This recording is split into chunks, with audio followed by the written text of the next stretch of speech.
কক্সবাজারে বিমান বাহিনীর সদস্যদের সঙ্গে স্থানীয় বাসিন্দাদের সংঘর্ষের ঘটনায় একজন নিহত হয়েছেন। নিহতের নাম শিহাব কবির। আহত হয়েছেন আরও কয়েকজন। সোমবার দুপুরে কক্সবাজার শহরের কুতুবদিয়াপাড়া এলাকায় এই ঘটনা ঘটে। নিহত শিহাব কবিরের পিতা নাসির উদ্দিন বলেন, আমার নিরপরাধ ছেলেকে কেন হত্যা করল বিমান বাহিনী? আমি হত্যার বিচার চাই। স্থানীয়রা অভিযোগ করে বলেছেন, বিমান বাহিনী বেআইনিভাবে নিরস্ত্র সাধারণ মানুষের উপর হামলা চালিয়েছে। তারা এই ঘটনার সুষ্ঠু তদন্ত ও বিচার দাবি করেছেন। আর ছেলে এখন লাশখানায়, তো আমার দম বন্ধ হয়ে যাচ্ছে বাবা।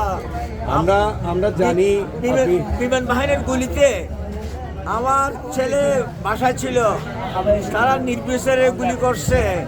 নির্বিচারে গুলিতে এখন বাসায় গুলি লাগছে। ওই আমার ছেলে ছিল বাসায়। এখন আমরা ডাক্তারের কাছে আসছিলাম, আমি এবং আমার ওয়াইফ সকালে। কক্সবাজার জেলা প্রশাসক মোহাম্মদ সালাউদ্দিন বলেন, একজন নিহত হওয়ার তথ্য নিশ্চিত হয়েছি এবং আরও কয়েকজন আহত হয়েছেন। ঘটনার আসল কারণ জানতে উভয় পক্ষের সঙ্গে আলোচনা করা হবে এবং তদন্ত চলছে। এদিকে আন্তঃবাহিনী জনসংযোগ পরিদপ্তর আইএসপিআর এক প্রেস বিজ্ঞপ্তিতে জানিয়েছে, কক্সবাজারে বিমান বাহিনীর ঘাঁটিতে স্থানীয় কিছু দুর্বৃত্ত তর্কিত হামলা চালিয়েছে। পরিস্থিতি নিয়ন্ত্রণে আনতে প্রয়োজনীয় ব্যবস্থা নেওয়া হচ্ছে। কক্সবাজারে এই ঘটনাকে কেন্দ্র করে উত্তেজনা বিরাজ করছে। প্রশাসন পরিস্থিতি নিয়ন্ত্রণে আনতে পদক্ষেপ নিচ্ছে।